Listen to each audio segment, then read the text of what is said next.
హైదరాబాద్లోని వంశీ ఇంట్లో ఏపీ పోలీసులు సోదాలు చేశారు. పలు ఆధారాల్ని సేకరిస్తున్నారు. ఏపీ పోలీసులు నిన్న సీసీ కెమెరాల్ని పరిశీలించారు. ఇవాళ మరో బృందం సత్యవర్ధన్ కిడ్నాప్ కేసులో దర్యాప్తు కోసం హైదరాబాద్ వచ్చి వంశీ ఇంట్లో సోదాలు చేసి పలు డాక్యుమెంట్లు స్వాధీనం చేసుకుంది. టెక్నికల్ ఎవిడెన్సెస్ని సేకరించే పనిలో పోలీసులున్నారు. హైదరాబాద్లోని మాజీ ఎమ్మెల్యే వల్లభనేని వంశీ ఇంట్లో మరోసారి ఏపీ పోలీసులు సోదాలు చేస్తున్నారు. వంశీ ఇంట్లో పలు ఆధారాల్ని సేకరిస్తున్నారు.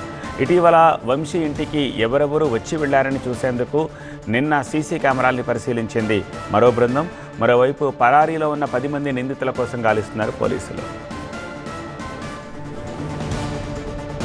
విజయవాడ సబ్ జైలుకు వెళ్లి వంశీతోటి ములాఖత్ అయ్యారు ఆయన భార్య పంకజశ్రీ.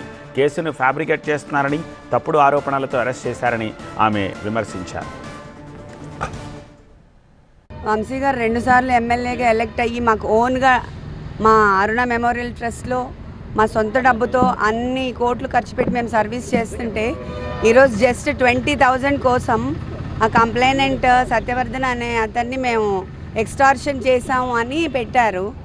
అది ఎంతవరకు నమ్మసక్యం అనేది నాకు అర్థం కావట్లేదు. జస్ట్ 20,000 కోసం ఆ అబ్బాయి మీద ప్రెషర్ తీసుకొచ్చి మనము 20,000 కోసం ఆ అబ్బాయిని అబ్డక్ట్ చేశామని అలా చాలా డిఫరెంట్గా ఫాల్స్ అలిగేషన్స్తో ఫ్యాబ్రికేట్ చేసేస్తూ ఉన్నారు. ఫిజికల్ థ్రెట్ ఉంది, అవన్నీ మనం చెప్పాము. ఇక్కడ వంశీ గారికి ఆ టెయిల్ బోన్ ఫ్రాక్చర్ ఉంది, అందరికీ తెలుసు.